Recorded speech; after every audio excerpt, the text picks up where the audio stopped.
ছিল কম্বল চোর আর ও হচ্ছে ভোট চোর, বুঝছেন? এক কথায় বলি আমার অবশ্যই ও যদি ভোট চোর না হয়, ওটা কয়বার আপনারা ভোট দিচ্ছেন? ওরে ভোট দিচ্ছেন?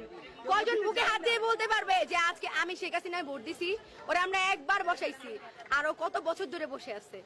আচ্ছা, ওর কি একটু ইগোতে লাগে না ভাই? এত মানুষ, আমি ওর হাঁটুর সমান বয়সের হয়তো হব, আমি বলতেছি এত মানুষ ওরে চায় না, ও তাও নির্লজ্জের মতো ওইখানেই বসে আছে। আমার এই ইন্টারভিউটা দেখার পর হয়তো ও আমাকে আমারও গুম করে দিবে, কারণ ওর কোনো বিশ্বাস নেই। ওর পুরো ফ্যামিলি হচ্ছে একজন ব্রিটিশ, একজন আমেরিকান, একজন খ্রিস্টান। বলতে পারবে ওর কোনো বাঙালির সাথে সম্পর্ক? ও কি বলে, দেশটা আমার বাবা স্বাধীন করছে। আরে তোর বাপ তো স্বাধীন হওয়ার আগেই মরে গেছে, ওর তো আগেই রাজাকার মেরা লাইছে। 9 মাস তো আমরা স্বাধীন করলাম। আমার বাপ মা, হ্যাঁ ঠিক আছে, আমার বাপ মা কোনো মুক্তিযোদ্ধা না, আমার দাদা মুক্তিযোদ্ধা, আমার চাচাতো দাদা। যেভাবেই মারা যাক, আমার কথা শুনেন, কথা হইতাছে যে ওর বাবা যদি স্বাধীন করতো, আমার ও আর কেউ স্বাধীন করে নাই। ও যে বলে ওর দেশ, আর যারা স্বাধীন করছে তারাও তো বলে দেশটা সবার ভাই, দেশটা কারো বাপের না। অবশ্যই না। আপনি কথাটা শুনতেছেন না? আমার 2 বছরের একটা ছোট বোন আছে, ছোট বোন, ও রাস্তায় খেলা করে, আর ওই মেয়েটা তো বারান্দায় থাইকা ওর মাথায় গুলি লাগছে, চোখে গুলি লাগছে।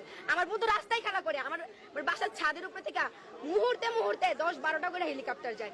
একটা হেলিকপ্টার যদি আমার 2 বছরের বোন, ওর যদি বুলেট লাগে কোথাও, ও তো ওখানেই মরে যাবে। ওরা যে নিয়ে ডাক্তারখানায় যাবো, আজকে আমার বোনটা আমার আপু করে আসে, আমি এটা চিন্তা করছি যে ওই যে ছোট মেয়েটা, ওটা যদি আমার বোন হইতো, তাহলে আজকে আমার যে বোন হইতো, যদি আমি কি বের হইতাম না? বলেন। আমি কালকে একটা ভাইয়াকে দেখলাম, ভাইয়া কাঁদতে কাঁদতে বলতেছে যে আমার ভাই মারা গেছে আপু, আমি ভাইয়ের জন্য শোক পালন না করে প্রোটেস্টে আসছি। একজনের ওয়াইফ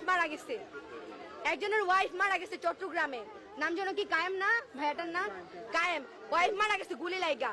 সে মেন্টালি কি পরিমাণ ভাবেন, উনি চাইল্ডহুড রিলেশন করে বিয়ে করছে উনি, আর ওনার ওয়াইফ গুলি রেখে চট্টগ্রাম মারা গেছে না কেন? আমার অনেক ভাই, আমার বড় ভাই, মানে অনেক কাছের কেউ মারা যায় না, অনেক কাছের কেউ মারা গেলে হয়তো আমার ফ্যামিলিও নেমে যেত। আমার ফ্রেন্ড অনেকের গুলি লাগছে। আমার একটা